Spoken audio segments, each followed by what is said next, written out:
मायाताईंचा प्रवास आपण सर्वांनी बघितला. खऱ्या अर्थानं एका संघर्षातनं त्यांचं नेतृत्व उभं राहिलं. आमचे मित्र चिंतामण पहलवान हे समाजकार्य करायचे, समाजाकरता अनेक आव्हानं अंगावर घ्यायची. एका तुफानासारखे आमचे चिंतामण पहलवान होते आणि त्यांच्यासोबत शांतपणे धीर गंभीरपणे संसार करणाऱ्या मायाताई होत्या.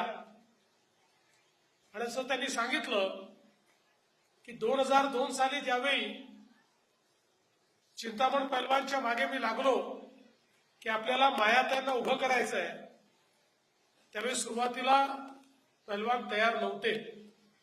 पण आम्ही सगळ्यांनी चिंतामणजींना सांगितलं की मायाताईंचा शांत आणि गंभीर स्वभाव, त्यांचा संपर्क आणि तुमच्या नावाचं वलय या सगळ्या गोष्टींचा फायदा होईल आणि मायाताई चांगल्या पद्धतीनं निवडून येतील. आणि त्यानंतर चिंतामणजींनी त्याला होकार दिला आणि मायाताई पहिल्यांदा निवडणूक लढल्या आणि अतिशय चांगल्या मताने मायाताई निवडून आल्या. आणि त्यानंतर सलग 5 वेळा मायाताई या नागपूर महानगरपालिकेमध्ये निवडून आल्या.